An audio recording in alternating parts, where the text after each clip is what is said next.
How's it going, everyone? This is Precisely Podcast, a podcast about beer and video games. I'm your host, Beau, and with me, as always, we got Killer Kelly. How are you? I'm good. How are you? Doing well. And we also have a very special guest, his first time ever on a podcast, Danny, a.k.a. Shidoshi Games. How are you, dude? I'm great. How you doing?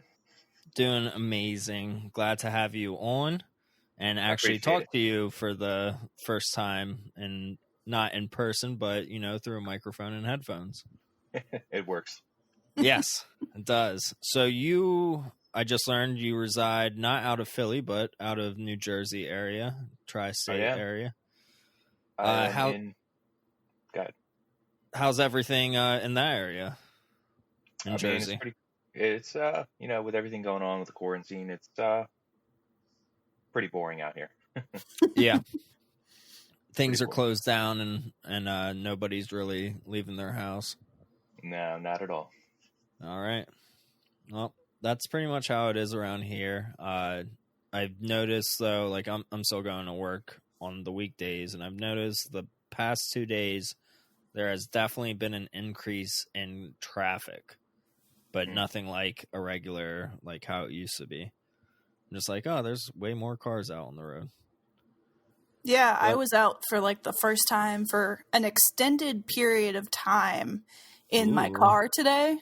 Yeah, because I had to like drive around and go a couple different places, like drop things off. Like I went to the post office to drop off some packages, and I went to my friend's house to drop off her birthday gift. Like literally just leave it on her front door and be like, hey, your gift is there. And like stuff like that. And I don't have anything to go off of. I mean, it felt like a weekend traffic, like a weekend day traffic. Like it wasn't busy, but it also wasn't like dead out there. Yeah. People are still going out and about. I always look at people now driving and seeing if they're wearing masks while driving or not, and it's funny. I think that's funny. Yeah, just like people like have their masks as like chin straps now. You know, they're like, well, I'm not going to wear it, but I'm going to semi-wear it. I think the funniest thing is, like, you know how, like, I know when I graduated high school and stuff like that, you know, everybody drove around, they had their tassel on their, you know, rear view mirror, and they were so cool. It's hanging there and blowing in the wind with your windows down, and now everybody just has their masks hanging there, blowing in the wind with their windows down. It's the new trend. Oh, boy. You see all these, like, medical grade or, like, homemade masks, like, hanging when you drive by, just hanging off of rearview mirrors. It's so funny. Yeah. God damn it. My cat is on top of my laptop. Sorry if anything happened. So let's talk about beer. What are we drinking? Danny, you tell us about your beer, because you sent us a picture and it looks pretty fancy. I did send a beer. It is called Danky Jr. IPA. So it resembles the can of Donkey Kong Jr. Oh, cool. Pretty good. It's a 5% beer. I mean, it's very hoppy, but it tastes delicious.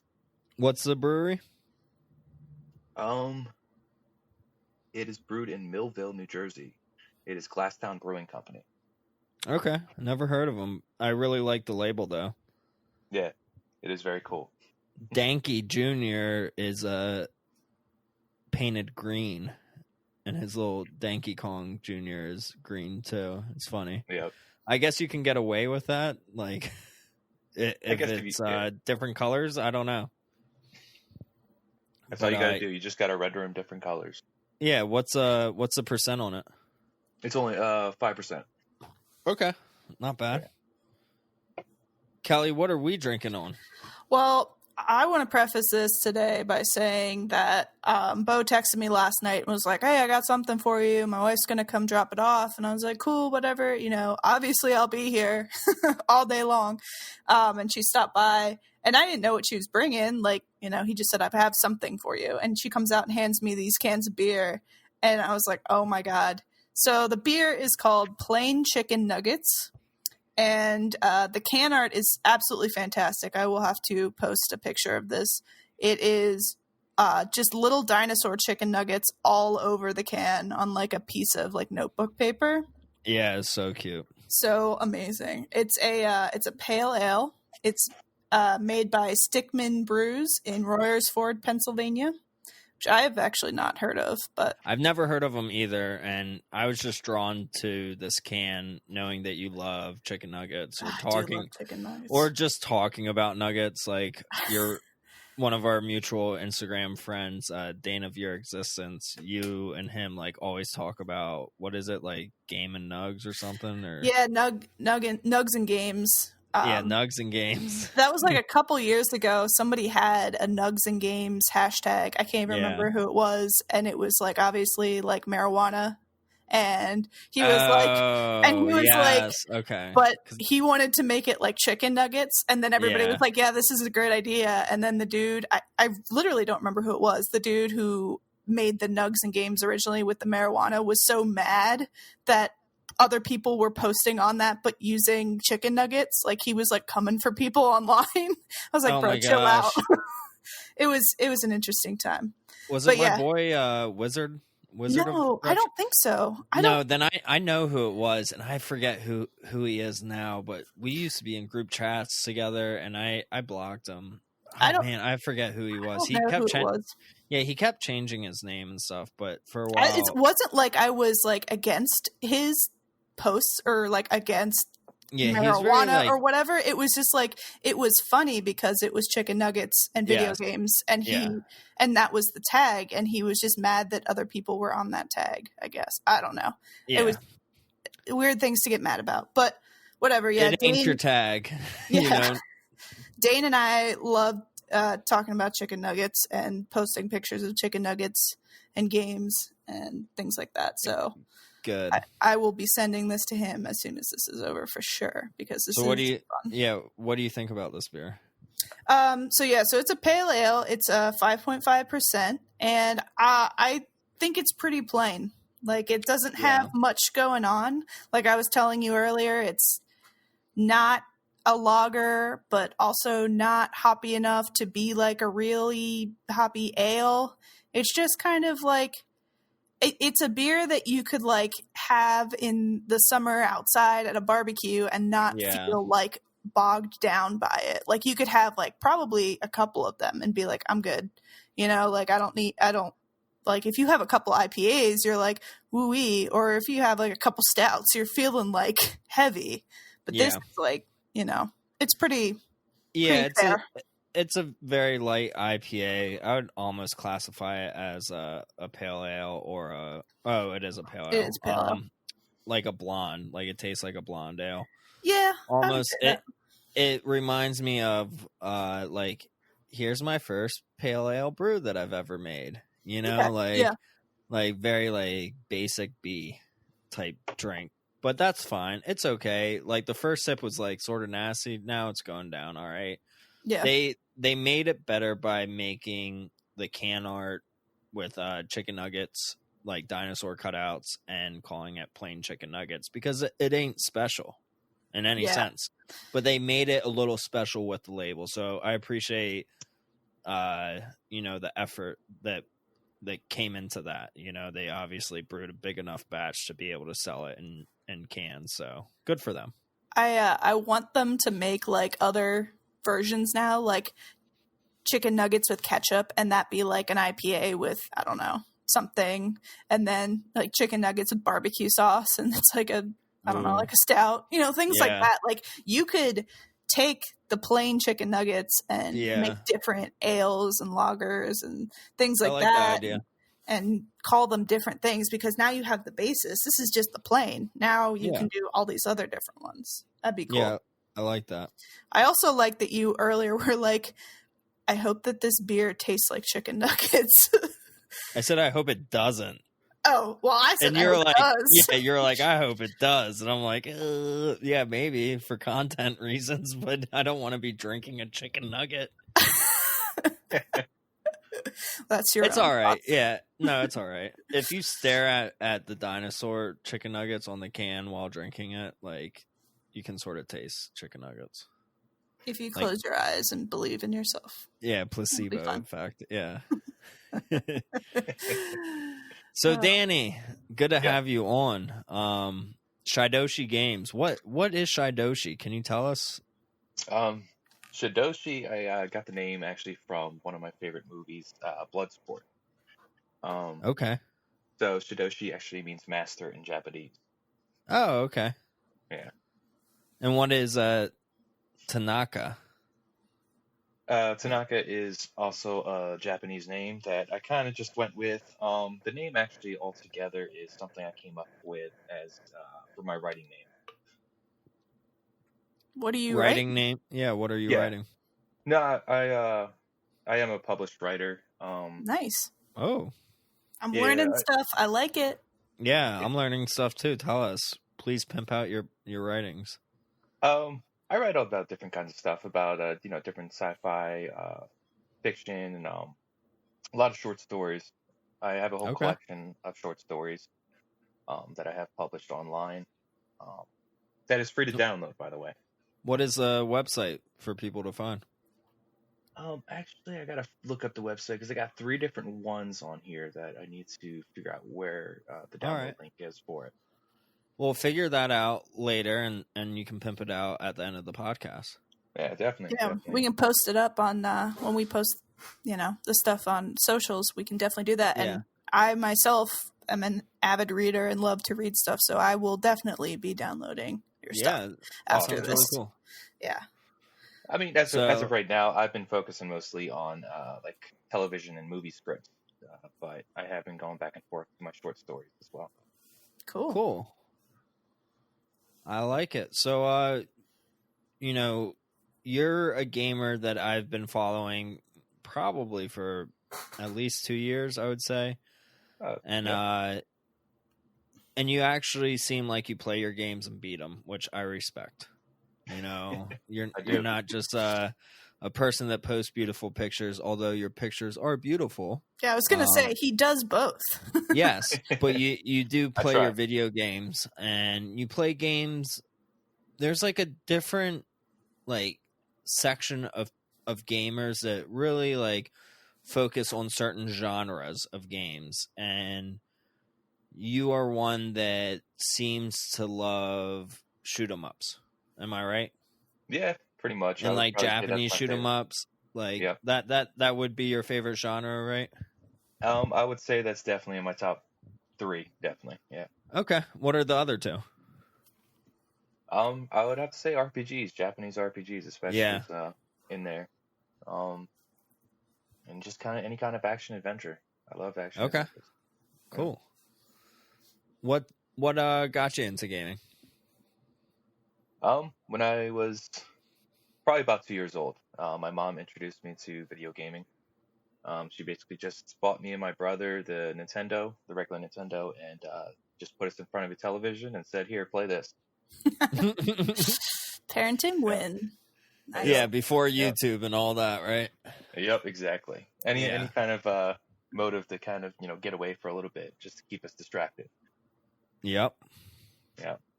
My parents were very anti-video games growing up, but I'm sure it was probably they also dealt with they were we weren't ever well off or anything like that, but we also didn't have cable growing up either. Yep. For the longest time, so I always went over to my neighbor's house that had every video game system ever and every video game, and got my fix from them, and really loved video games because of that, because it wasn't a norm at our own house. But that's cool. You were telling me when we were talking earlier this week, you were telling me a story, a horror story of something that happened to you dealing with video games, right? Oh yeah. I was telling you a little bit about something. I guess rather do a long story short is I got in trouble. So my mom took our Super Nintendo away from me. We were probably about 8 years old. Yeah, I was about 8 years old at the time. And she put it up in this high cabinet area, but I refused to basically, I needed the game. I needed to play something. So I went up there and climbed this cabinet. And as the cabinet was very sharp, I climbed up on it barefoot. And as I was coming down, I didn't realize it, but when I was walking out with the Super Nintendo in hand, there was a trail of blood coming right behind me. Oh my Oh god. my gosh. So my brother was actually pretty hysterical on it. He was like, "You're dying, you're gonna die," and then Oh so my god. I hooked everything up, and I looked at my foot, and then half my toe was missing. So I don't know. Oh my god. Wow. Yeah, yeah. And what toe was it? It's on my right foot, right next to my pinky toe. I don't know. Okay. Not Like your all of his piggies can go to the market now. Yeah, you showed me a picture of it. I think, what was it? It was tell me a story about yourself, and I was like tagged in a story. Mhm. And like I mentioned something about like working with ceramics. I used to teach 6 to 9 year olds ceramics for a couple years, and Mhm. I tagged you in it, and you're like, I only have 9 toes. I'm like, Pixar, it's not real, you know. And sure, and like before you could send it to me, I'm like, I'm going to bed, and you're like, well, you're going to wake up to 9 toes, and I'm like, that's cool. That's perfect. Yeah, I love the story behind it. That's Yeah. great. That's like a true gamer story. Like, yeah, I lost a toe because I wanted to game. You know, I love it, man. I'll Yeah, never forget that moment. I'll tell you that. yeah, definitely not. I'm sure your brother won't either. You know. Nope. That's one of those good stories you can pull out at parties when things start to get boring.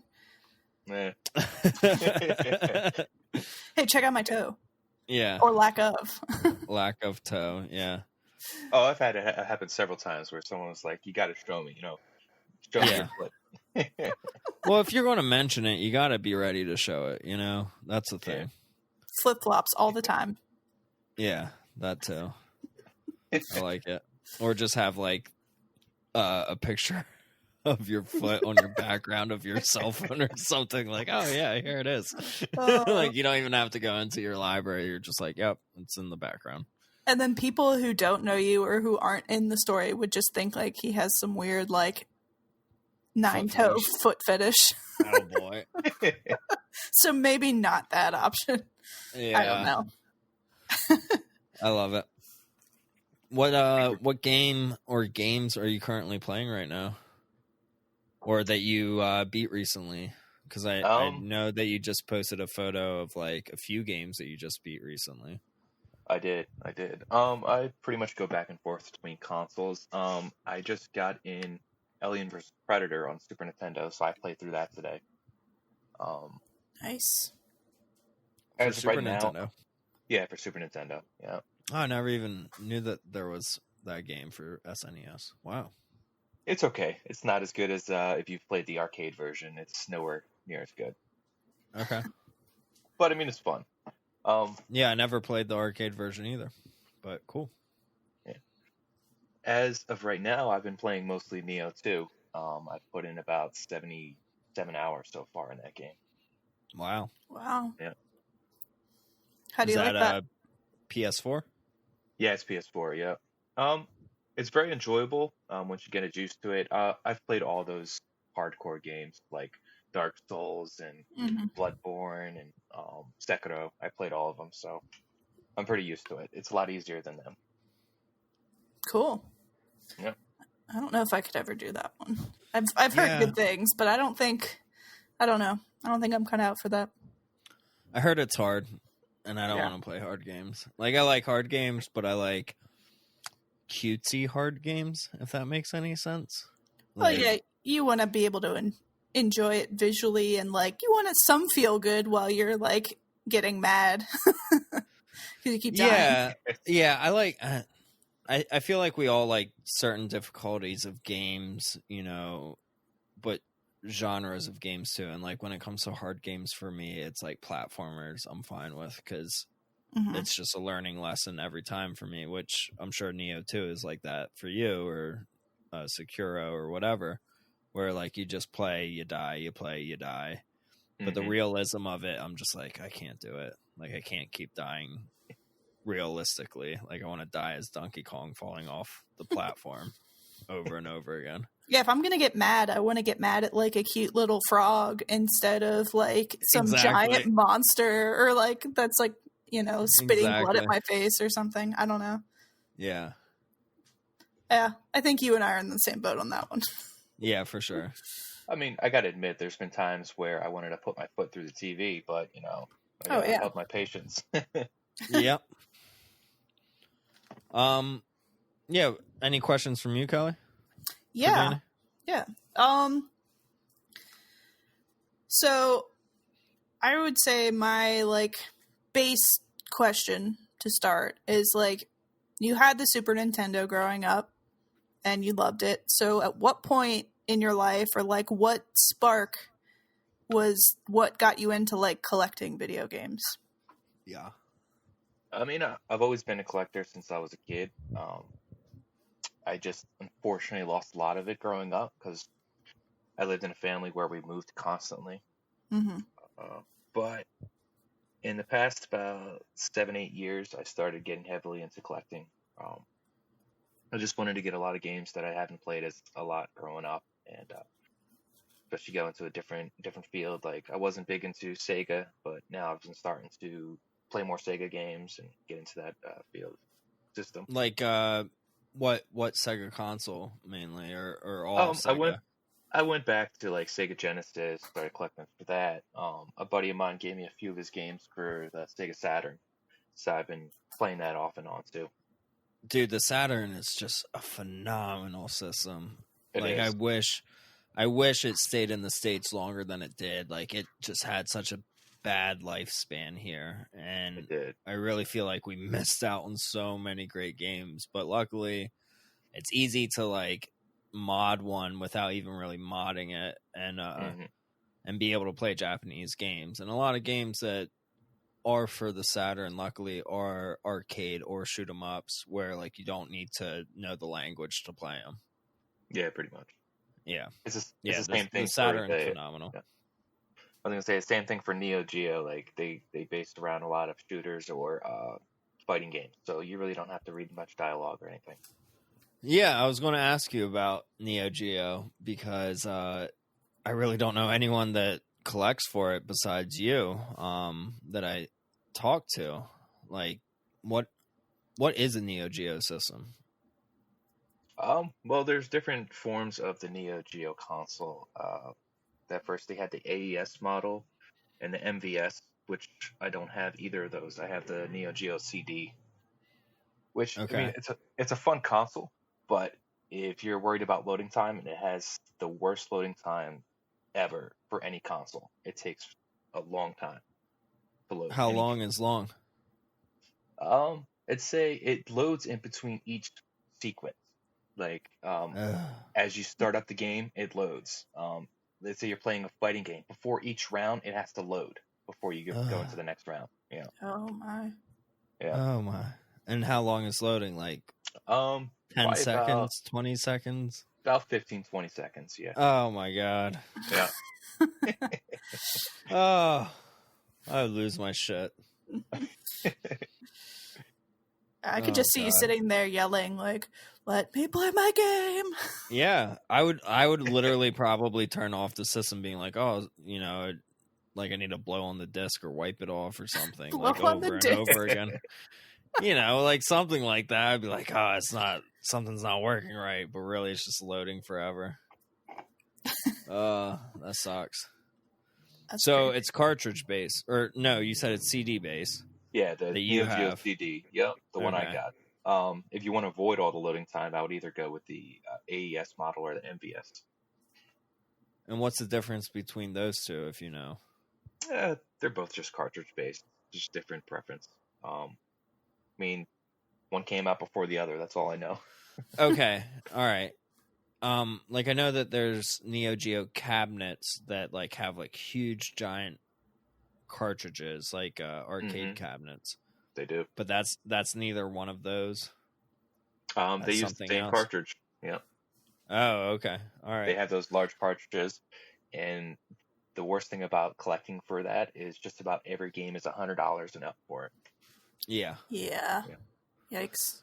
Yeah, it's a system, like, I feel like I know a lot about video game systems, but I've never messed with the Neo Geo. Like, it's just something beyond me. And I've listened to podcasts about it, and I've heard that there's a lot of fakes out there, and that it's not something that you really want to jump into when it comes to collecting, because you probably will end up buying a lot of fakes for a lot of money. Definitely.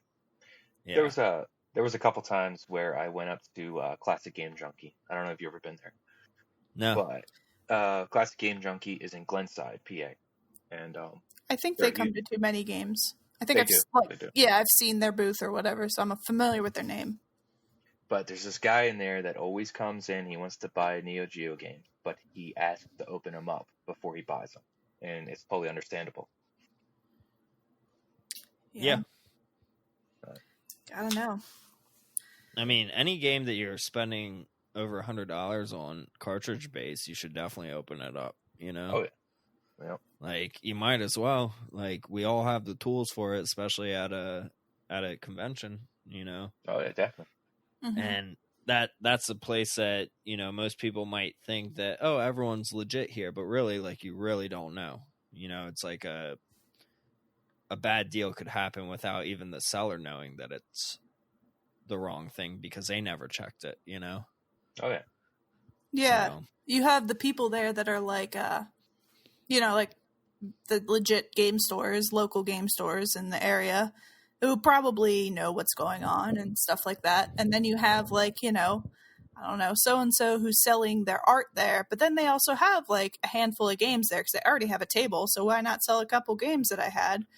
And they didn't realize that, you know, I don't know, this Pokemon Game Boy Advance game is a fake, and they have it there for like the real price, and you buy it and you know, you think you're at a convention, you know, and then you get home and then you realize, oh no, I just bought a fake for like, you know, 20, 30 bucks or whatever. Yeah. Too much money. Yeah. So yeah, I completely get, you know, opening stuff up before you buy it. You know, if you definitely know that there's fakes out there of that specific, you know, cartridge or game or whatever you're buying. Yeah, exactly. Gotta be smart. Gotta be smart. Any other questions for Danny, or do you want to? Oh yeah. Oh yeah. Okay. I gotta Keep know. going. I gotta On know. my way. All right. Keep going.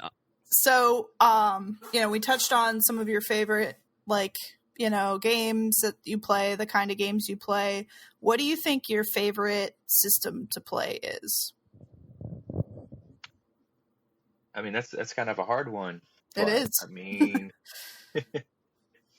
mean, I'd have to go with the Super Nintendo because of the variety of games that is offered. Yeah. All right. That's fair. Is that probably like also your favorite system to collect for? Yeah, I would say so. I got the most games for the Super Nintendo. Nice. That's good. Yep. It's a good solid system. I agree. There's a huge range on that system to definitely get, and like just that era of games is very nostalgic, I think, for a lot of people. So it's a good thing to collect for sure. So when you collect, do you have like a separate room for your games or anything, or are you kind of like keeping them in with your living room or something like that? I have a separate room for everything, so all of my section of my game room of the house. So, yep. Nice.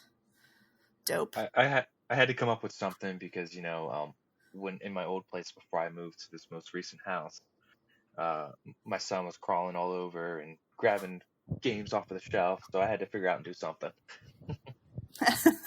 Yeah, that would be a problem. Yeah. For sure. Cool. Well, I mean, is there any like, I'll close my questions out by a kind of broad, what is your favorite piece in your collection? It could be a system, a game, a controller, like a piece of merchandise or whatever. What do you think your favorite thing is? I would say it's probably my Ghost Pilots. It's called Ghost Pilots for the Neo Geo CD, and it's not for the fact that it's almost a $300 game, but of course it is. It's been an arcade game I played a lot back in the day, and so I finally got it on console, and so I treasure that every moment I get. That's cool. Awesome. Yeah. I haven't heard of that one, so I will Yeah, neither have check I. that out. That's cool. Rad. I wanna kick that question back to you, Kelly, and then answer it myself. What is your favorite piece in your collection?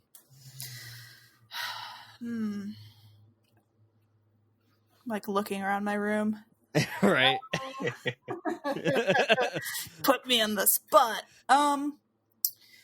It's so hard because there's so many things like that are like I'm staring at like a cross stitch that my friend made for me of Peach and Daisy, like, you know, things like that, or like that Katamari art that I got at Too Many. Oh, that Katamari art's like, so cool. Things that are like one of a kind that like somebody made, Yes. or, you know, friends gave to me, things like that. It's like, that's Well, so cool.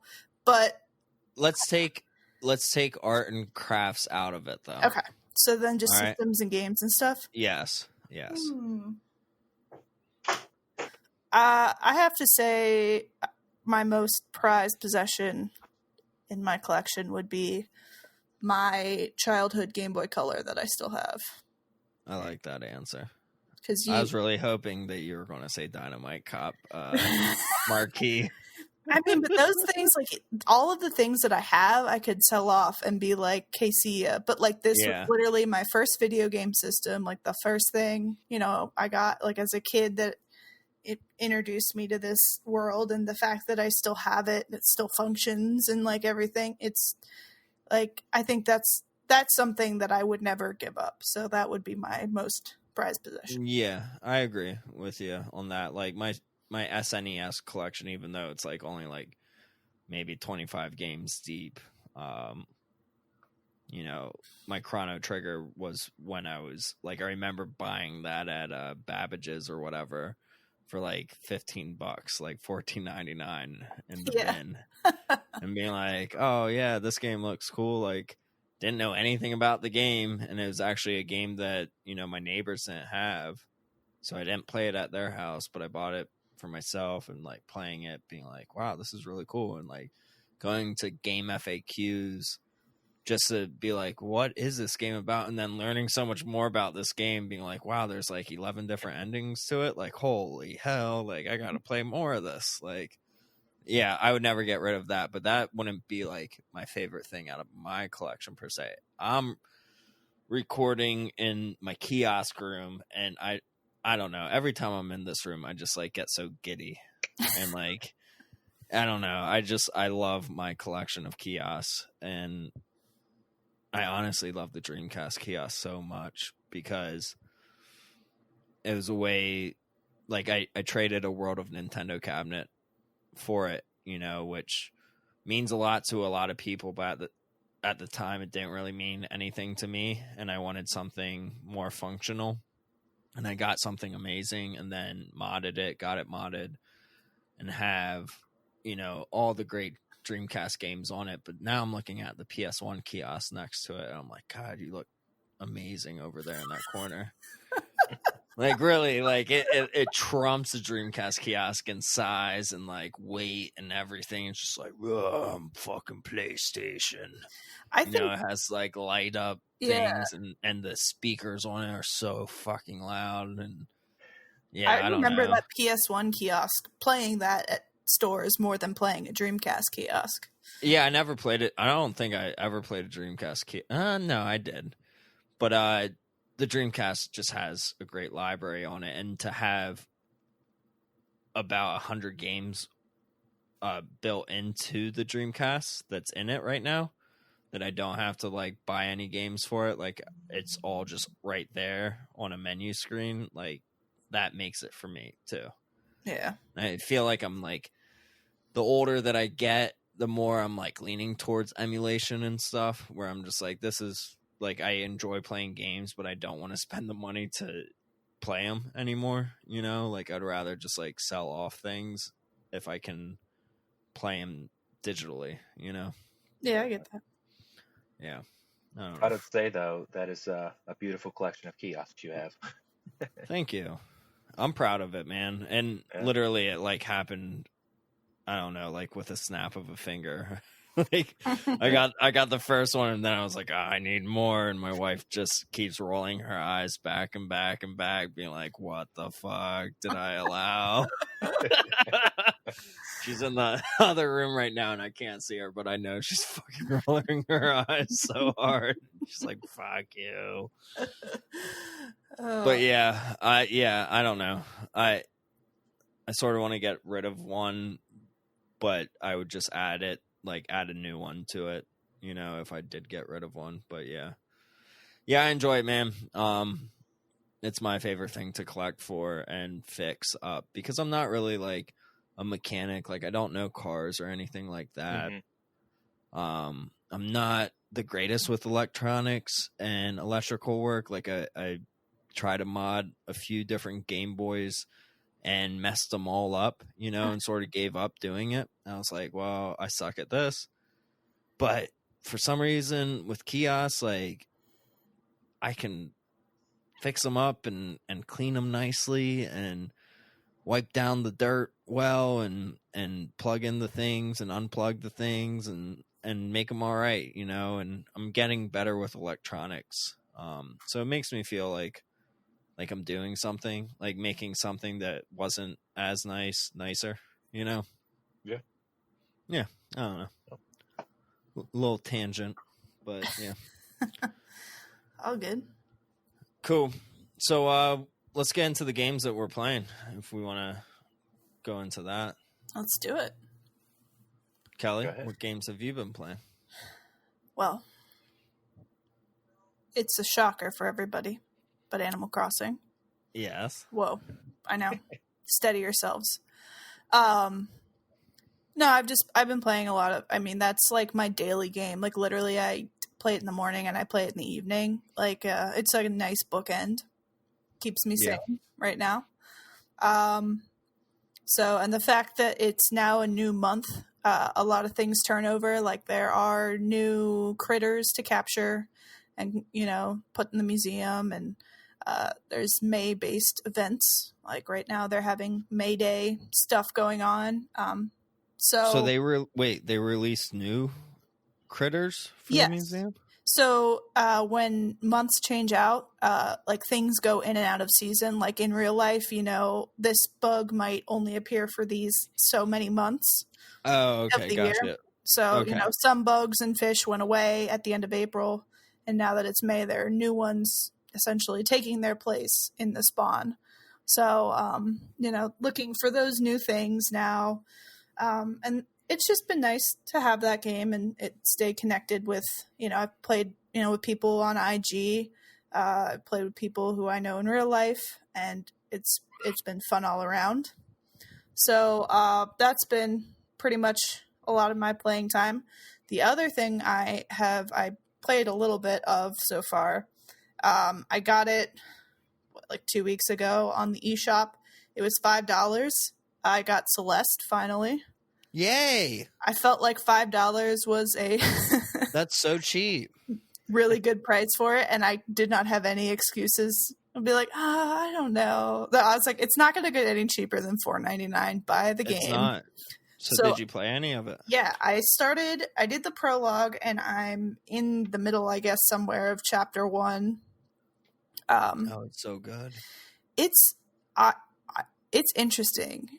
It's like I like the game a lot. I like the style. I like, the story-ish, that I have already. Basically, she shows up, she's going up this mountain, the old lady's laughing at her, like, you can't do this, you suck, and you're in the game's like, you can do this, you're great, keep going, you got this. Yeah. It's like super encouraging, even though everybody else is like, yeah, screw you, you suck, and you're never gonna make it. So, I like that, like, vibe. It's like uplifting, and it's like, but then I got into the game and I was like, holy hell.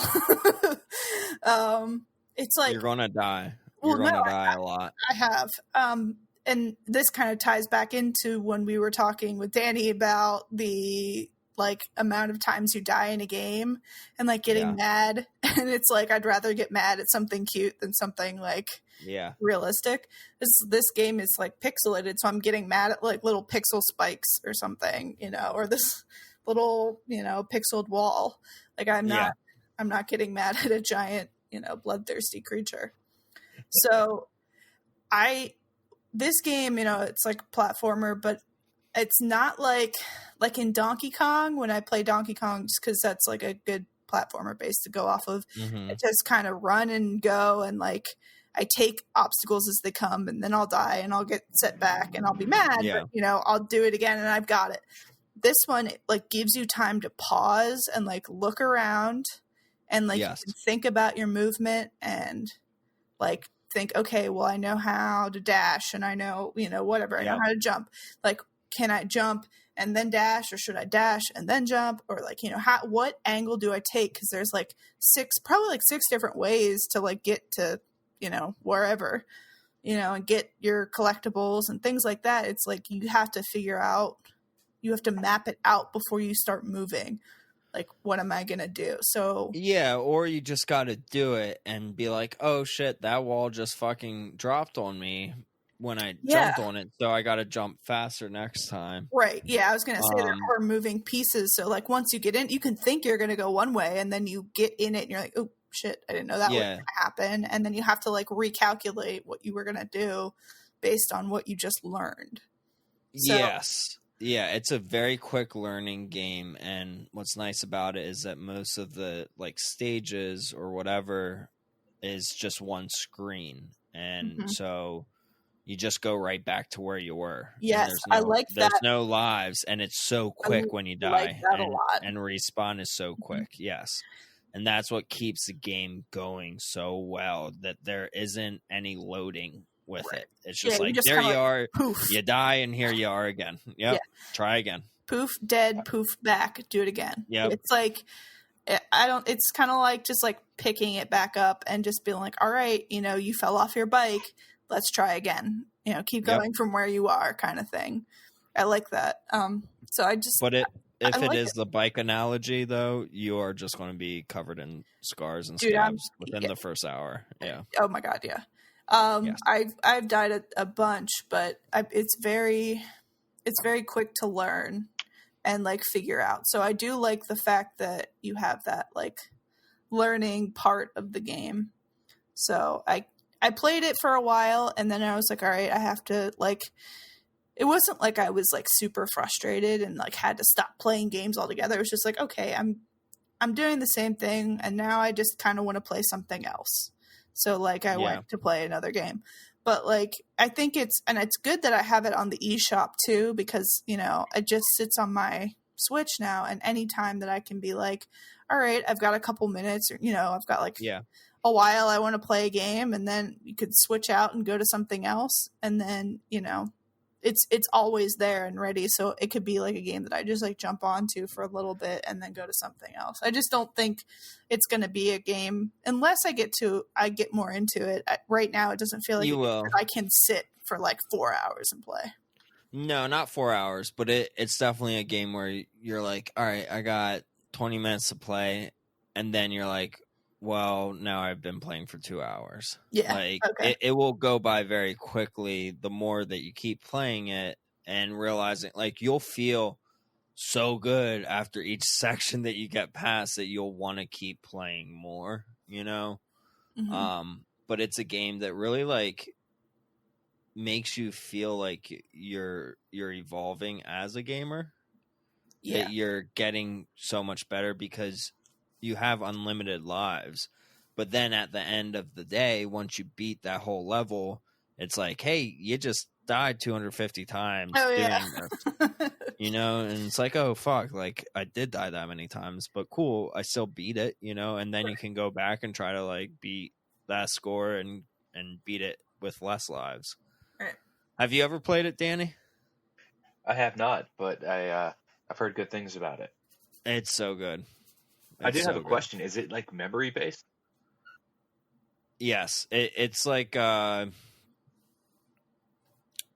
yes, it's definitely memory based with like I need to dash here, jump there, and I gotta do this all like right away. Like Yeah. it's button pressing the proper way as fast as you can. It's all in sequence, that is. Yeah. Yes. Yeah. Okay. And eventually gets even more and more so. I may have to look into it and add it to my Switch collection. Yeah, you should, especially if it's only $4.99. I think now it's probably back to regular price. Put it on your wish list because I know a lot of things. I mean, I got an email. It was on my wish list, and I got an email from Nintendo that was like, hey, this game's on sale. And that's like how it's been happening during this time of quarantine is like I'm seeing a lot of these digital games going on sale because obviously like nobody has anything to do. So like there's been like a lot of good deals out there. So I wouldn't be surprised if they have like another sale on it at some point. I didn't realize Wishlist did that. That's cool. I'm going to start wishlisting a bunch of games. Then. Yeah. I have. Yeah, that's like there's a bunch of games that I don't usually buy digital. Yeah, I don't usually buy digital, but like those digital only games when they do go on sale, I'm like, I will take that. So and like that's how I got that Screen Cheaters game. Like it was on my wish list and it went on sale. Oh yeah, like, that was a really fun. Yeah, that was a really fun game. Yeah. So played. Did we ever talk about that game? I think we touched on it. Yeah. Okay, that was really cool. Yeah. It's funny you guys mentioned that because I mean I pretty much do the same thing. I'm a physical based collector, but if there's something digital on the market that goes cheap, I'm like, oh, $2.99, I'll snag that. Right. Exactly. A lot of these indie games on the Switch are mostly digital at this point, and there's a lot of really good ones out there, and it's like I want to get them. It's just I'm going to sit and wait until I get a couple dollars on my discount. Yeah, and especially with the Switch, I don't know if you guys are proactive about this, but buying like actual physical games on the Switch and digital things too, I believe, you can redeem the gold points from it. Yes.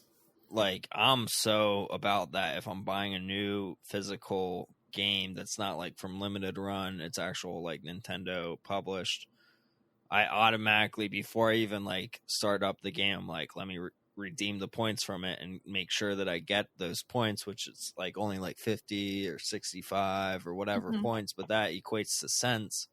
So like every game that I do buy digitally, then I'm like, cool, I just saved like $6 or $7, because I bought enough physical games. I'm like, this is great, you know? Yep.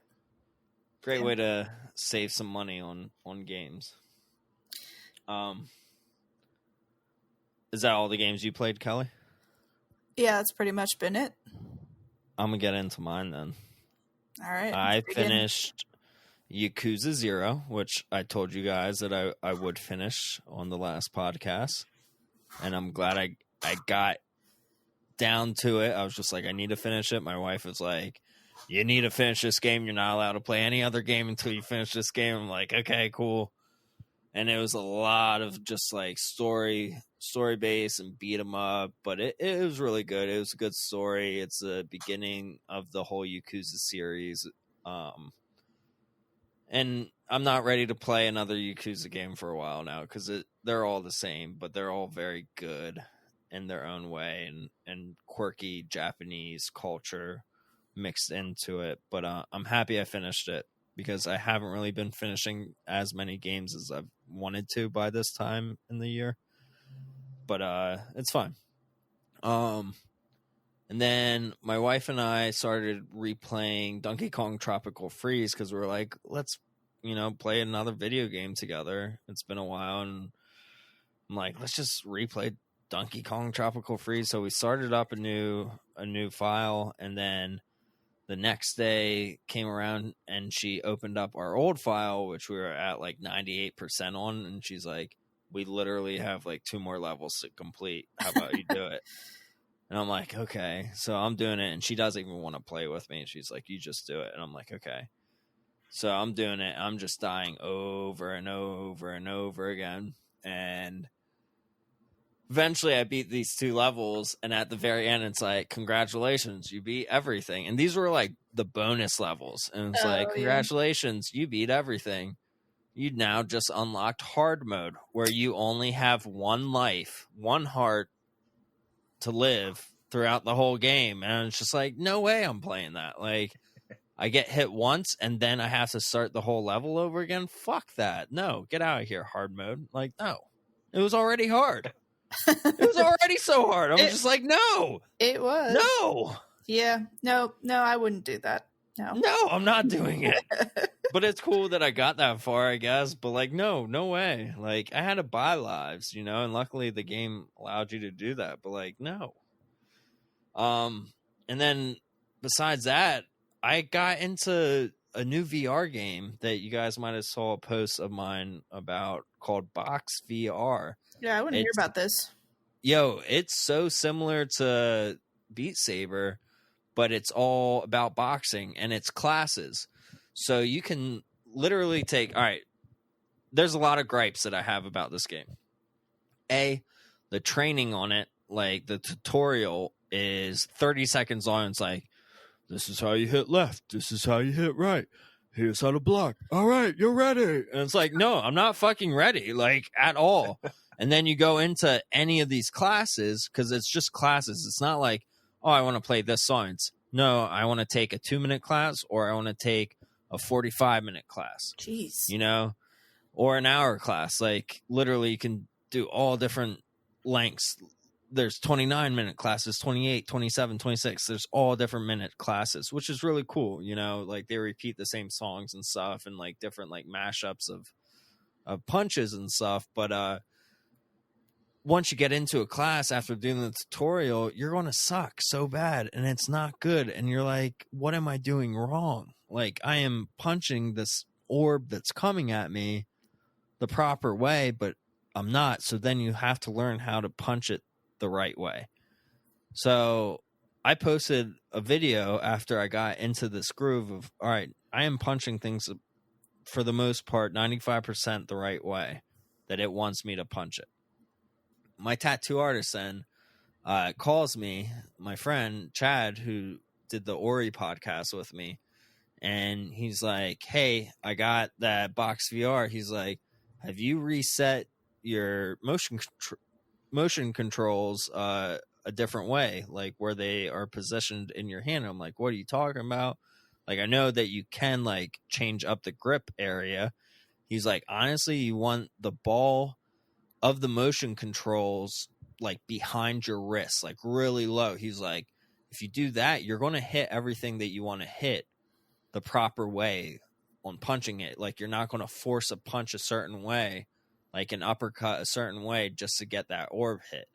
I'm like, cool. So I'm going to try that. I haven't been able to try it yet. He told me this yesterday, and I haven't played it since Wednesday, I guess it was the last time I played it. But besides that, I've been playing it every day after work. I started it on Sunday.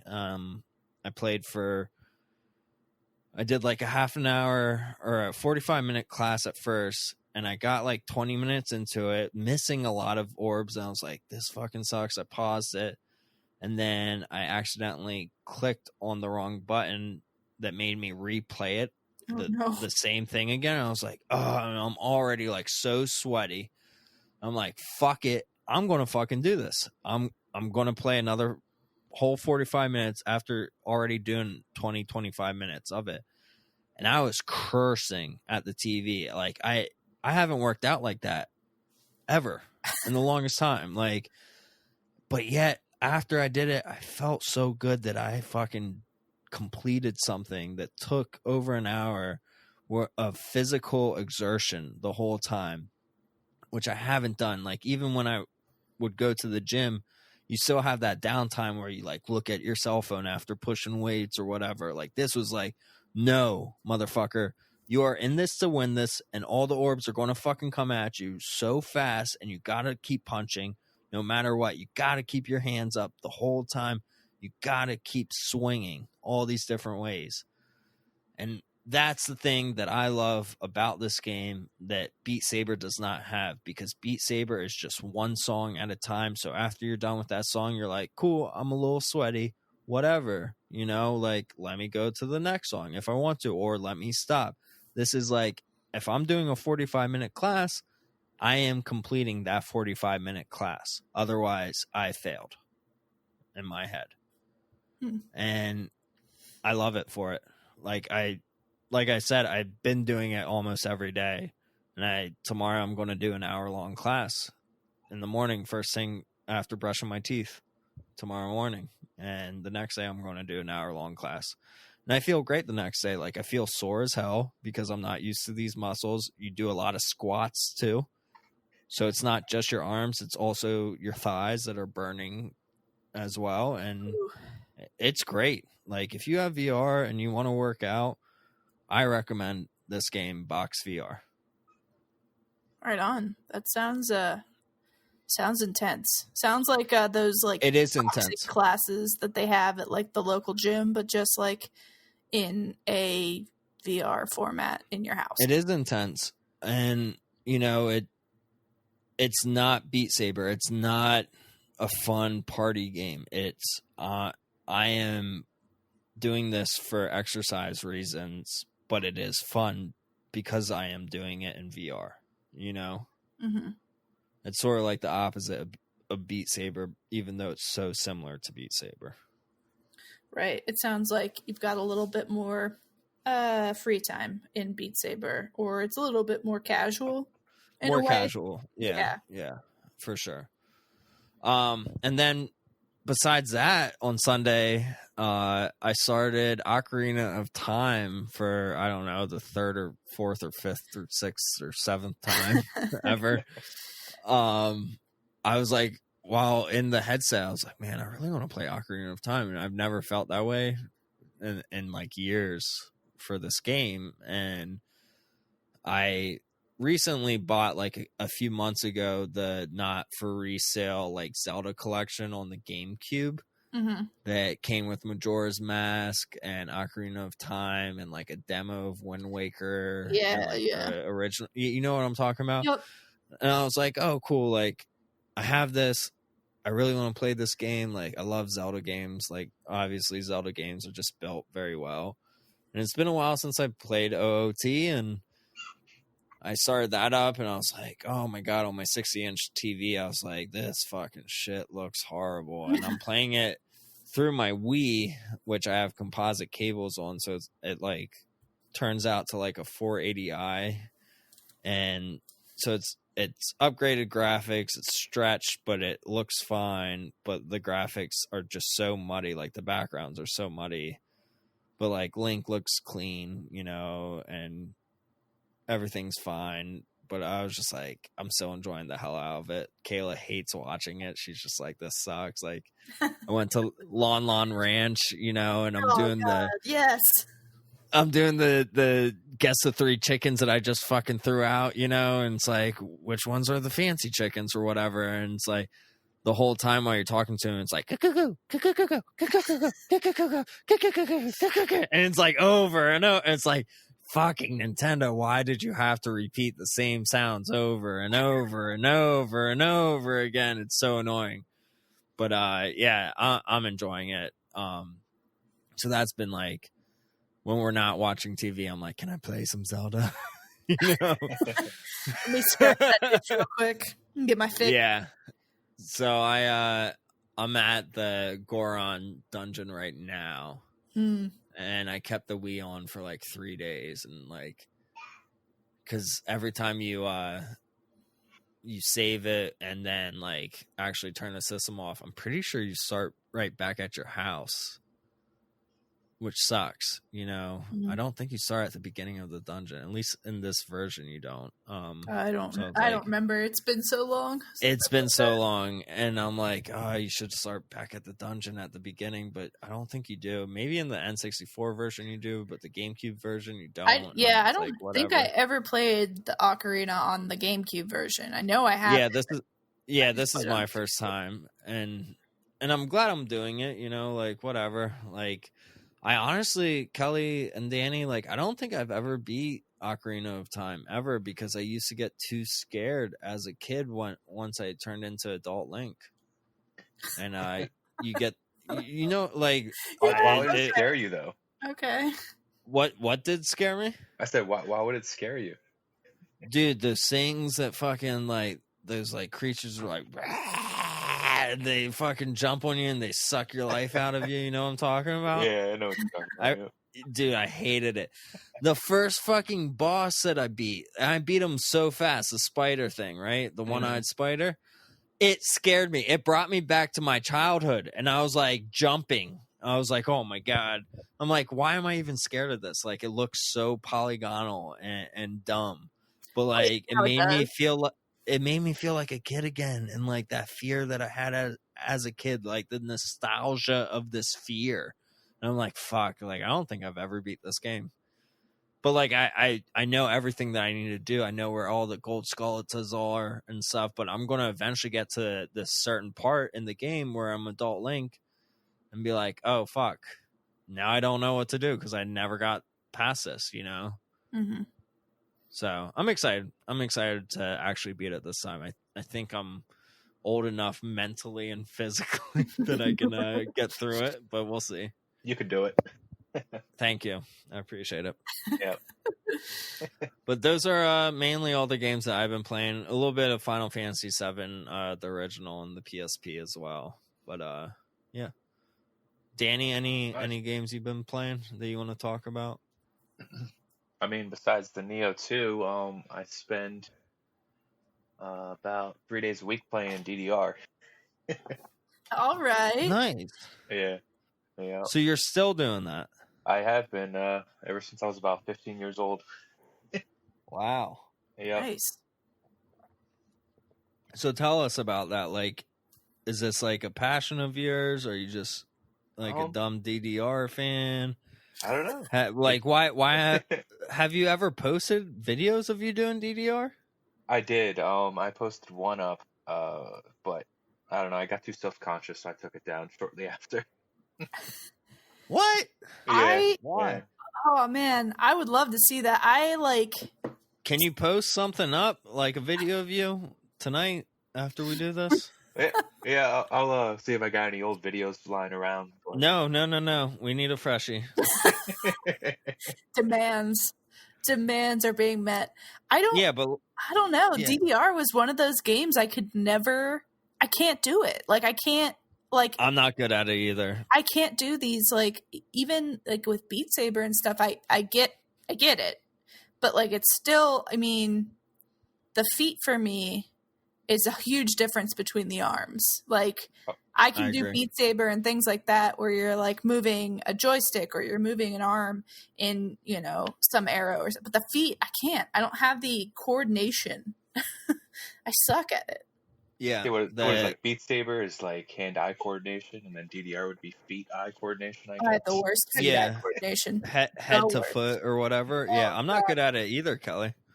So I have mad respect for people who can play DDR like well. Or anybody who can just beat a level. I can't even do that. I've got to say that the first time I played it, I got it it was about my 15th birthday. And when I first played it, I went from light mode to heavy mode within 1 day. Oh my God. Because I played it for like probably 8 to 10 hours straight. Wow. Yeah. So do you have like one of those metal pads at your house? Like you have like a professional pad or whatever they're called? I do. I do. Nice. I have one of those metal pads at home too. Yeah. Oh my God. That's amazing. They call that a P pad for short. Really? A professional pad? The P pad. Yeah. No, you get a little bar behind it so you can lean on it. Lean on that P pad. Yep. So yeah, tell us about it. Were you, not to like be funny about it, but to also be funny, like did you lose weight off of it? Like were you a chubby kid and then lost a lot of weight? Nah, I've always been a smaller kid. Okay. I went outside, I always skateboard, and then I'd come home and play DDR all the time. But nice. It kept me in shape like all those years I bet. I played. And I did enter in about 3 DDR tournaments. He has about 3 to 4 of them. Oh. Okay. Like local tournaments, or did you travel far, or what? The first tournament I entered was in a local bowling alley. So that one was like when fun. It first came out? Yeah, when it first came out. Okay. And the second ones, I probably say those were like closer to regional tournaments. Um, they had people come from all over. I went up to one in New York for a DDR tournament. Wow. Yeah. And what was like the best place that you got out of these tournaments? The first one I actually did well. I got third place. Oh. Okay.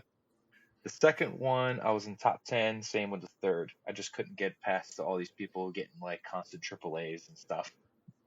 Oh, okay. So Yeah. it's like sort of like getting like a Tetris, you know, like Yeah. you Yeah, get basically, extra bonus points, Mhm. doing certain things. Yeah, okay. They rate you based off of how many perfects you get in a song. Yeah. Nuts. Wow. So you still play though? You still love it? I do. I have the PS2 hooked up in the living room with a little small dinky television, but I'll play like about 3-4 times a week still. That's dope. Do you just play like one game at a time, or is it like a half an hour session, or what? What are you doing? Yeah, I would probably say it's about a half hour to an hour worth session. Okay. Yeah. That's awesome. That's awesome that you have the room for it and stuff too. Oh yeah, yeah. So the DDR pad is always out and about? It is. I have a closet I store it in, but I mean, for the most part, it's pretty much available. It's just pull right out and use right away. That's awesome, man. There is one issue I've been having with it. I gotta change out the left sensor board. So once I switch out the sensor board, it's gonna work perfect again. Is that Dope. Is that like an easy thing to do? Like, are there like readily available boards and like just a little lift up the flap and? There's a website you can go to. It's ddrfreak.com, and they got all the materials and stuff you can order off of there. Oh, cool. Yeah. I am learning so much today. Thank you, Danny. Oh, no problem. It's awesome. Yeah. DDR. Wow. Mm-hmm. Man, that's dope. That's so dope. Oh, yeah. By the way, I did pull up that information I have for the published book online. So whenever you want me to send it out. Oh, you can go ahead right now and do it if you want. Oh, yeah. So the published ebook is on a website called Smashwords. Okay. The story itself is called Stories of Diverse Selection. It's a segment of 5 different stories in one. You can download it right onto your, right onto your laptop, anything handheld, your phone. You can read it right off of there too. Cool. So like Kindle, phone, yep. All that stuff, PDF. You can download all. Wow, awesome! I'm definitely going to download those to my Kindle, and I will be reading them for sure. Because that's like my other thing to do besides gaming is like I go out in my hammock and I either play handheld or I read, and I take that Kindle out with me or I take a book out, and it's so nice to do. So I will definitely be downloading. If you got any constructive criticism, I'm all ears. All right, awesome, cool. I'm so excited.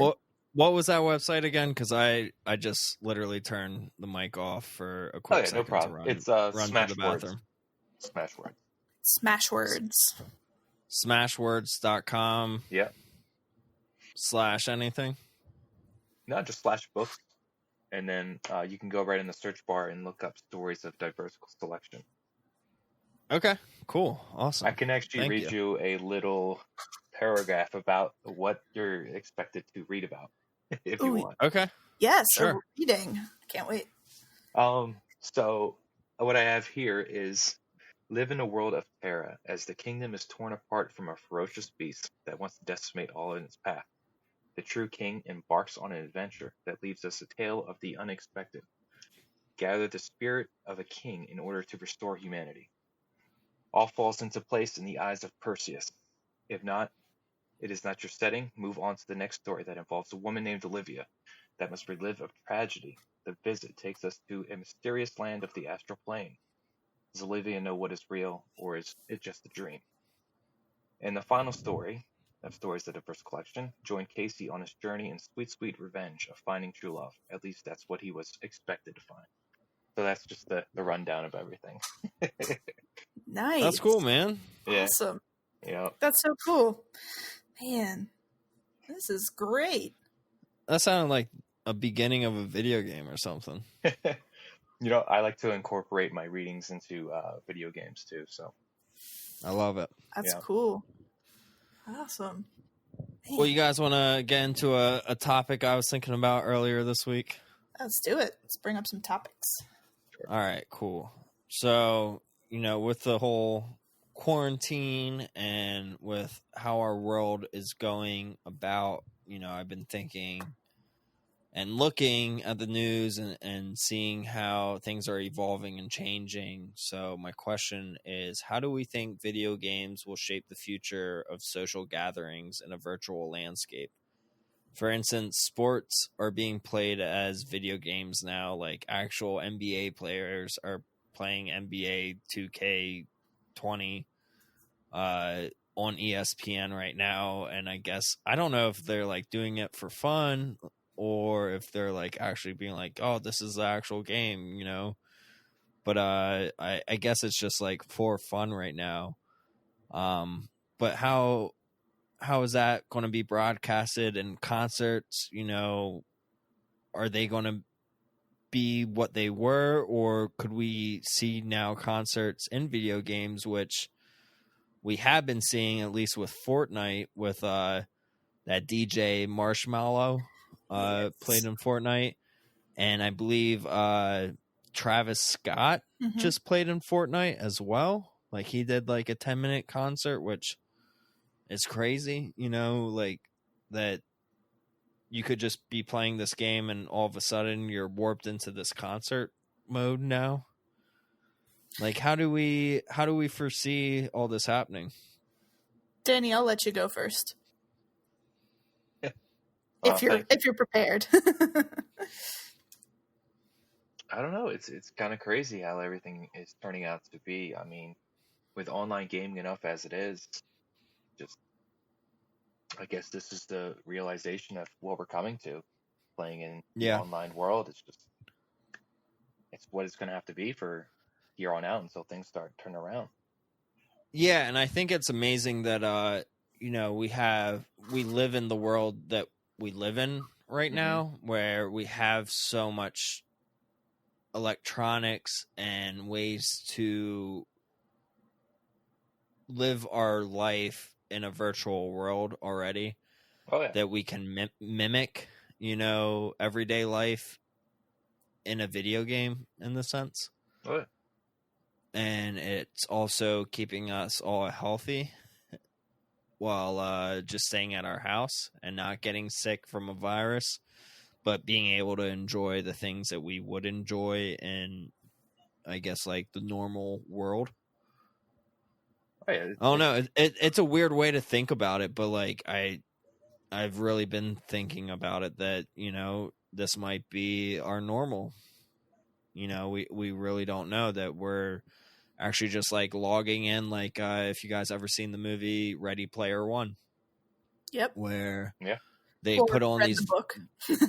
or read the book. Where they put like a VR headset on and they go into this giant world of video games, but it's just like a giant world. It's a whole different world where you are your own avatar. You create your own self by the currency that you get in all these games, and you can literally play any game. You can go play Pac-Man, the original Pac-Man, or Pong, or you can just keep fucking shooting people in Call of Duty or Doom or whatever and gain all these currencies, or like, oh no, let's go see a concert instead.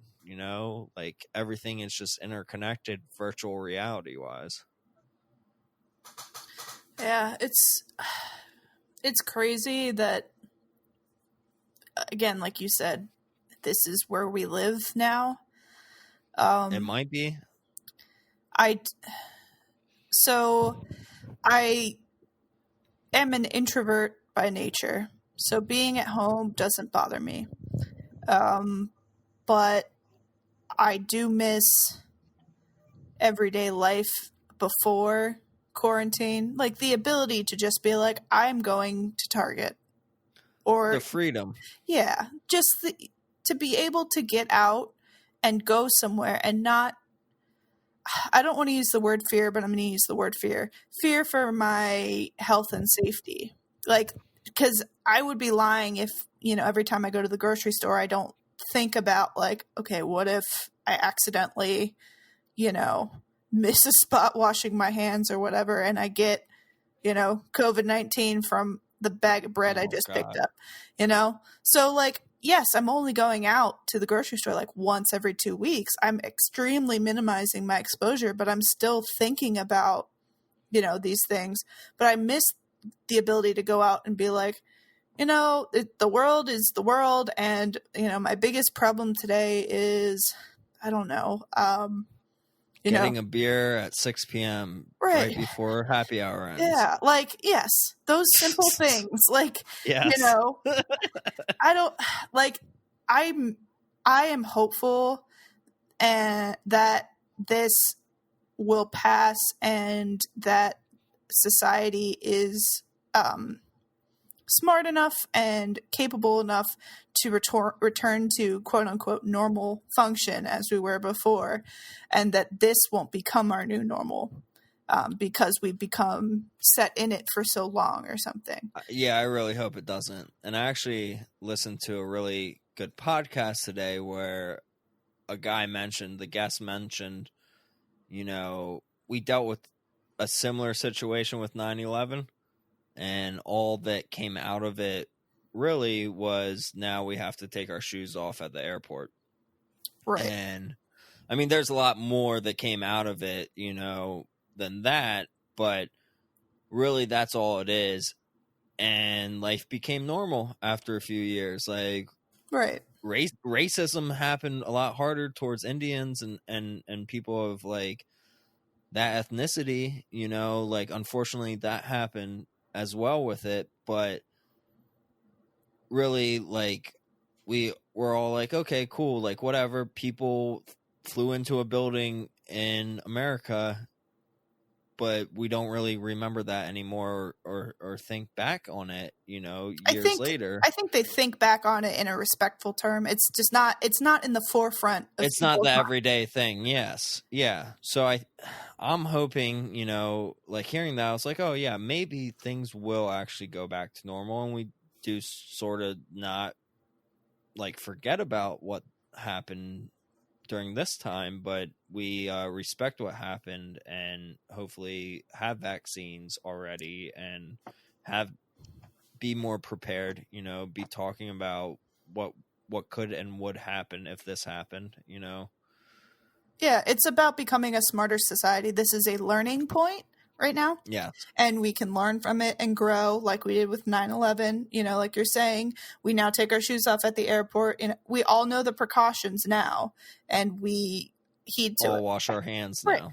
Yeah. I mean, I was already washing my hands before, but sure, I hope everybody is like, yes, exactly. Like, so I hope that, coming out of that, it will be in that way, like, okay, everybody's just a little bit more cautious about their health, which is not necessarily a bad thing.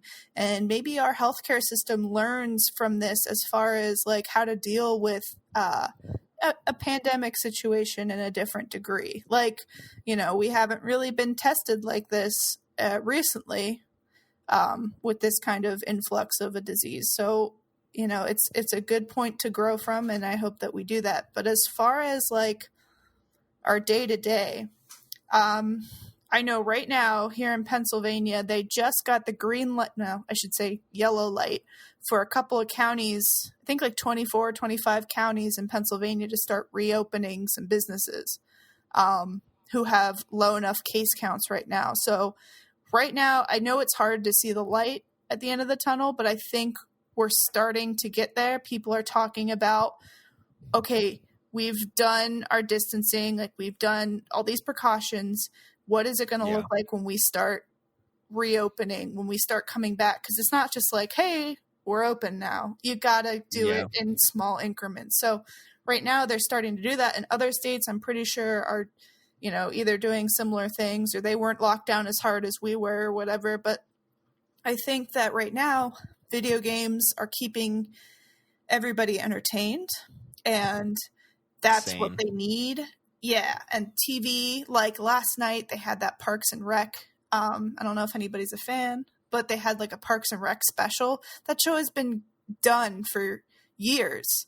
And I didn't know that. Yeah, and the crew came back and like made a special to like they like wrote a script and I didn't watch it yet because I don't have cable, so I have to find it online tonight. But they came back and they raised money for like, I think it was like Feeding America or something, and they wrote a script specifically, and all the actors and actresses came back and did this special on TV to do that. Like, so entertainers are trying because they don't have anything to do either. They're out of work. And they recorded together and stuff. Well, not together. I think it's like, you know, they all recorded a separate piece and put it like mashed it together, kind of thing. Because I heard SNL's trying to do that too. Yeah, they did do that. So a lot of entertainers are taking whatever media they have right now, which is basically you have streaming, social media, video games.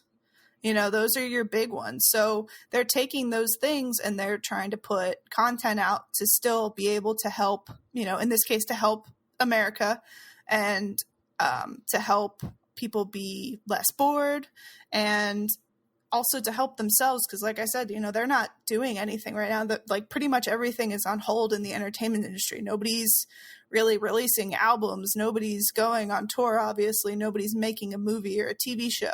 So while everything is paused and they're stuck at home too, they're still trying to, you know, help us out and help themselves. So when you said like, you know, Travis Scott and Marshmello do those online concerts, yeah, I've seen, you know, those on Fortnite, and that's cool. And I know that they've done some other online like concerts like that. I don't know if it was on Fortnite or stuff, but like a lot of, I guess like maybe like EDM and stuff like that goes on to different kind of games and things like that and does like a little stream like that.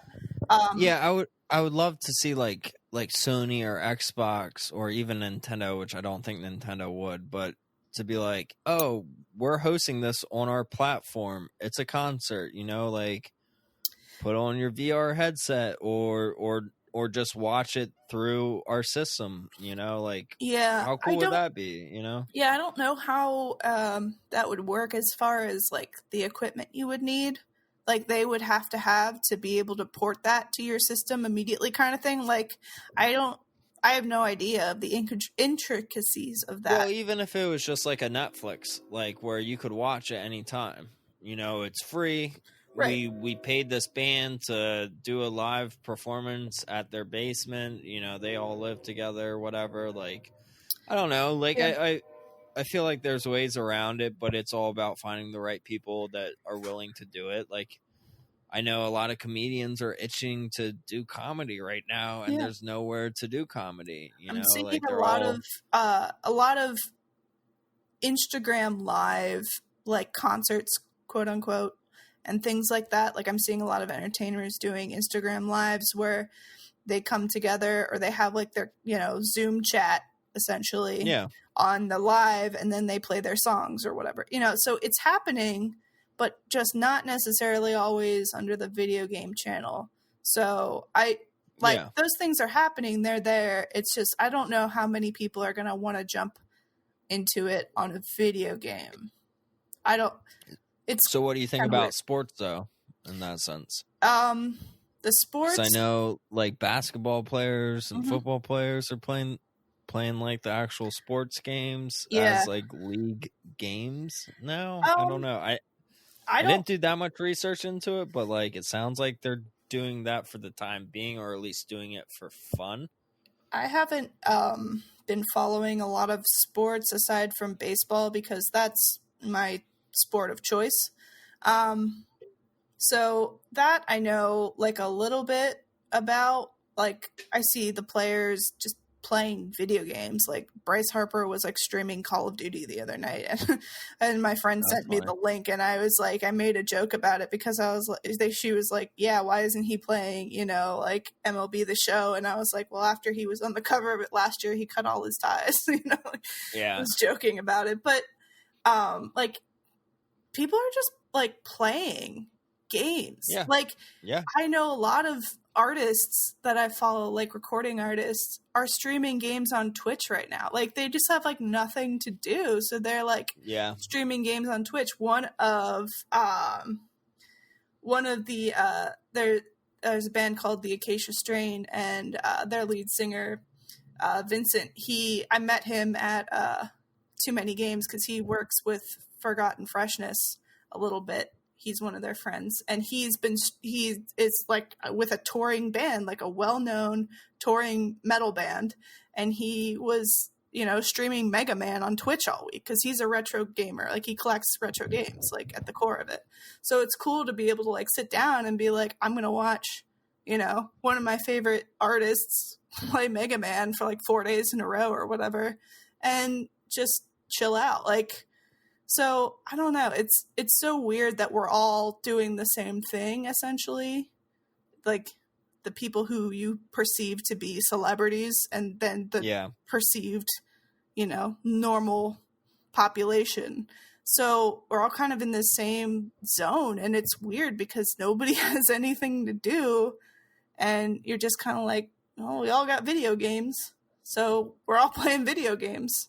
I don't know. I think that it'll blow over, you know, hopefully in a couple months, things will start coming back. You know, maybe we'll start seeing things on the calendar, and that'll make for a lot of these people to have something to do then. So I hope that, you know, we'll start seeing more content from artists and creators.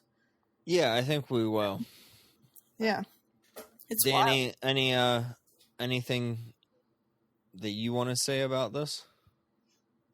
Nothing at the moment. I mean, you guys have definitely some interesting topics here to go off of. Yeah. Yeah. I know that you need to go here soon. Oh yeah. Yeah, gotta get some food. Having a late dinner tonight, but yeah. You're always having a late dinner. Yeah, pretty much every night. Well, I want to thank you for being on here. Yeah, of course. Really appreciate you coming on as a guest, and we would love to have you back again and learn more about you. But I think a lot of our listeners will have learned a lot about you, and hopefully give you a follow. You're at on Instagram at Shidoshi_games. I am. Right? Yep, that's it. And then you want to pimp out your website again, or your books? Yeah. My book is on smashwords.com/books, and the story is called Stories of Diverse Selection. Cool. Yeah. Well, thank you, Danny. We appreciate having you on. Kelly and I are going to keep talking for a little bit longer, but if you need to go and cook dinner for the fam, please go.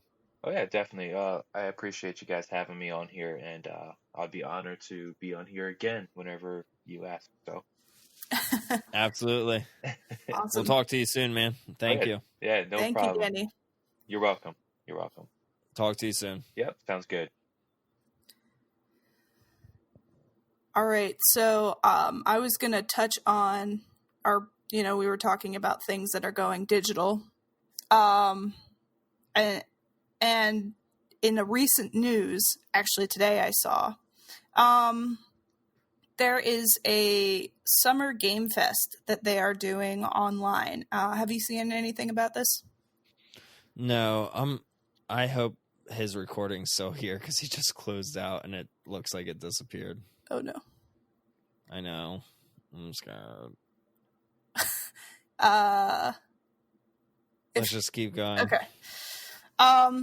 So we have Summer Game Fest, which is it looks like it's going to be. It says I'm looking. It has a Twitter page right now, and this is it has a website too. But it's an industry-wide celebration of video games, digital news, in-game events, playable contents. Play the future, May through August 2020. So basically all of our conventions, major conventions like E3 and stuff like that, were closed out for the foreseeable future due to COVID-19. So it looks like everybody has kind of come together and is going to be releasing all of their new content and things like that on this one platform through the summer. So it seems like the first wave of people that are going to be participating, it looks like you have 2K, Activision, Bandai Namco, Bethesda, Blizzard, Bungie, CD Projekt, what's this? EA, PlayStation, Private Division, Riot Games, Square Enix, Steam, WB, and Xbox. So it seems like these companies are going to come out and say, hey, here's the new stuff we're working on. Here's, somehow you're going to be able to get playable content and all of these events that they're going to be planning through this one platform, this one website, which is www.summergamefest.com. Okay. Yeah, so they're saying starting next Thursday, Xbox will present the first look at Xbox Series X gameplay on Inside Xbox as part of the Summer Game Fest. It says it's going to be May 7th at 11 a.m. Eastern, 8 a.m. Pacific. So this kind of seems like they're just going to be slowly releasing these little blurbs about stuff that's going on. And I know that we talked about like E3 and everything, like, oh, why can't they just release everything digitally? Well, here they're doing it. This is nuts. It's all going to be on one platform. So what do you think about that? I mean, I think it's the way that the world's going right now. I think it's the right thing to do, to have everything just digitally released. I also think even beyond that, like video game collecting might sort of go away as well, and the digital world comes in more so with acquiring games if stores close down, because that's sort of the inevitable thing happening, and that these conferences are going to be more on the digital platform where everyone can access it. Everyone can go. Maybe there's a fee to join the digital festival or convention or whatever, but everyone can be there and see these videos live streamed for $5, Mm-hmm. and you'll probably get more viewers that way and more audience than actual physical viewers that would be paying $50, $60, $100 to be there on the physical basis, and waiting in lines, and you have all this overhead as a company to staff it, to have your games being previewed there. Whereas if it was all digital, you're like, hey, it's $5 to join this, to watch all these live streams, and it's a certain time frame, like Nintendo goes on at this time, Xbox goes on at this time, PlayStation goes on at this time, or you can view which ones you want to watch, and then with that you have demos that you can play at the same time from these games, that. I mean, that sounds better to me, and it honestly sounds like you're like, as a company, you would probably make more money because more people can go there without having to travel, without having a hotel fare, everything. Like, I feel like, as unfortunate as our situation is right now in the world for everyone, this is really making companies think, hey, we don't really need to be here physically anymore, like even like jobs, like so many people are working at home, and getting their job done, and productivity is still up, Mm-hmm. and why do you actually have to have a roof, that everyone has to park at and go into this building to work if work is still up, like, if you can still do work at your house, why not just do it at your house and not have to pay the taxes on that building anymore, Yeah, it makes sense. I mean, a lot of things, I think this will change a lot of things to a more digital format. And I wouldn't be surprised if they kind of, if this Summer Games Fest goes well, that they do something similar in the future, with that either being addition to, any kind of convention or just replacing it completely eventually. If it does replace it, the industry that will take a hit is the event planning industry. So, and like the hotels and the restaurants in the area that are planning on that, people, they canceled San Diego Comic-Con. San Diego will take a hit this summer. I know it. Like, they get a ton of people in, visiting. You've got the hotels that are blocked up. You've got restaurants that people need to go to eat because they're from out of town. Like, even the touristy sites that, I'm here, I might as well go see this kind of thing. So those kind of things will take a hit if things like that are replaced by a digital thing, which is, it sucks, bottom line.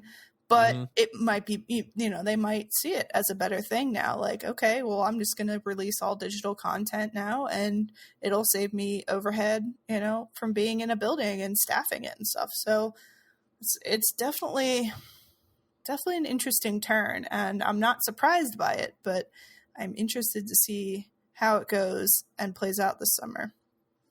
Because me too. I don't know if they're charging anything for it. It doesn't look like it from just, I looked at the Twitter. I didn't even go to the website yet. And you would be fine without charging it, right. As long as you get that viewership with advertisements, you're going to make your money. 100%. Yeah. And it's ridiculous that, like, it doesn't look like there's any kind of paying. It's just, but it's the same thing with, like, people streaming on Twitch. The way they make money is with the advertisements. You can play your games on there all day and, not make anything, or you can start getting sponsors and ads and stuff like that, and all of a sudden you can make money on it. So same with this. Yeah. It's which we should start doing advertisements on Precisely. Honestly, we could be making money. We'll make some bank. I don't think we'll make bank, but there's a way that we can actually bring in money through Anchor by just promoting Anchor, but we can talk about that later. I never wanted to do it. Yeah. But supposedly there is ways to do it easily by just promoting Anchor for a very short time in the beginning of your podcast. But yeah, either way, beyond the point. Blah. Yeah. No, I'm honestly excited to see, like, all the changes that might happen because of this. Like let's embrace it, because it is what we're living with. Like, we can't expect normal to be normal the next day ever. Yeah. Like, we just went through this crazy thing. We're still going through this crazy thing, and we got to adapt to it. And that's fine. Like, that's okay. Yeah. Like, we'll make let's get through it. We'll be fine. Exactly. Let's find ways to entertain ourselves. Let's find ways to do what we used to do on the weekends, but maybe in a digital world, where we're FaceTiming each other instead of meeting up with each other, or playing video games more so, or going to a concert through a video game. Yeah. Like that. I saw a thing online. I think it is Amsterdam or something, somewhere in Europe. They were going to have drive-up concerts, like a drive-in movie, but you park your car and you watch some guy on stage play music. I was like, that's not a bad idea. I saw they did that here locally for a church. Oh, really? Oh, for like an Easter Sunday thing or something? That was thing recently. Yeah. Yeah. That's where not everyone a bad just idea. drove their cars up. Yeah. I would, if there was something that was happening that I would be interested in, I would absolutely do it. Like, I love to drive-in movie. I'll pack my snacks and pull up my hatchback, and I'll pop that hood, and I will sit there and watch that movie. Right. Get all comfy. But stay in your car, though. Oh yeah, 100%. Now I will.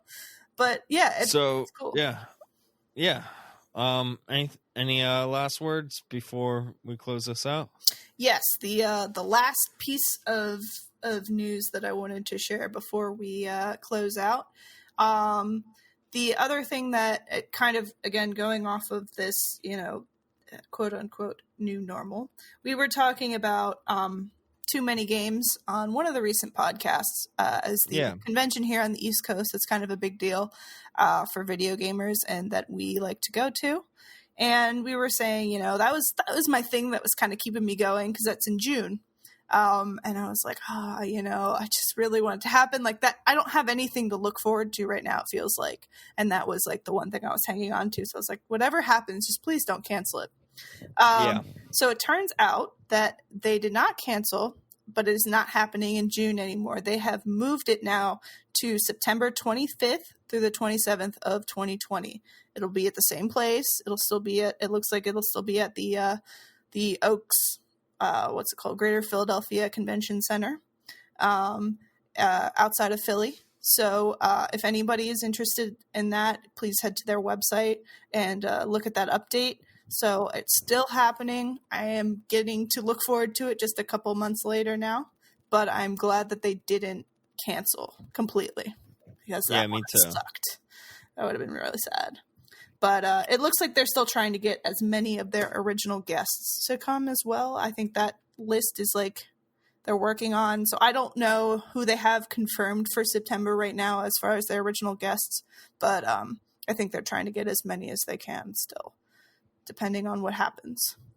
Yeah, and, I'm looking forward to that. I'll still go to it. I'm curious to see what the climate of the world will be like in September. I actually had a really weird dream last night after talking to our co-host Tony and my buddy Tony last night. He's not on this podcast.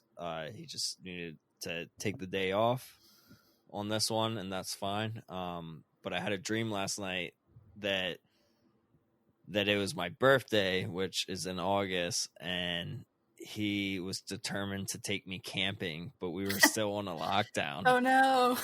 Yeah. So we kept driving around to these campgrounds and everyone's turning us around being like, oh, you can't camp here. And it's like, oh, okay.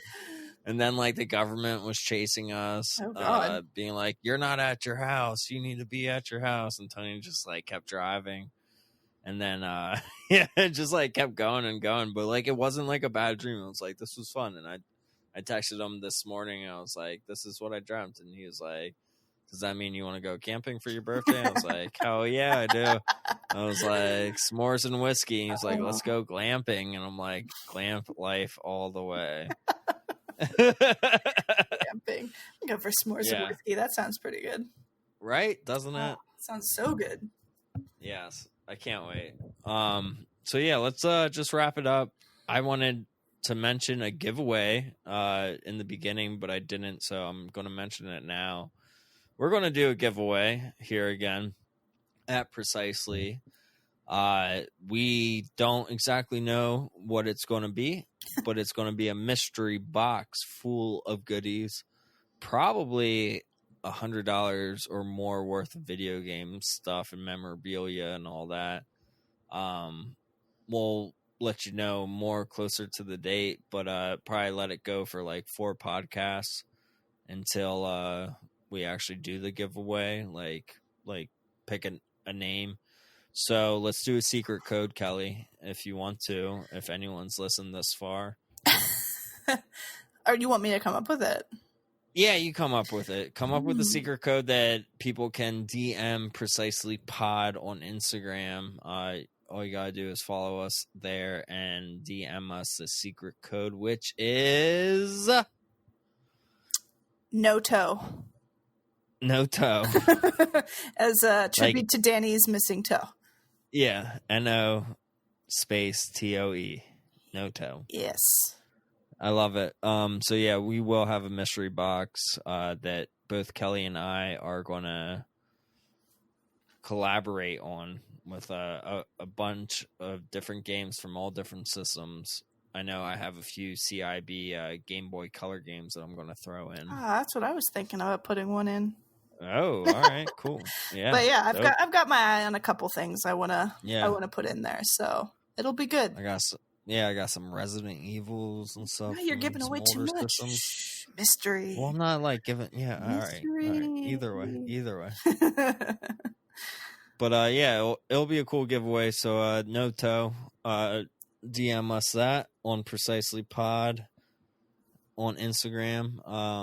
Also, if you're looking for other video game podcasts, we are part of the Gaming Podcast Alliance. So go to gamingpodcastalliance.com to find other amazing, great gaming podcasts. And be safe, everyone. Yes, please do. And stay home, stay gaming, and wash your hands. Go to our website, precisely.live as well. Yes, please. We have t-shirts and hoodies, so. Yes, please. Please do. So go buy. Go, now. Now. And that's it. We out. We out. It was good talking to you, Kelly. You too. All right. I'm stopping this.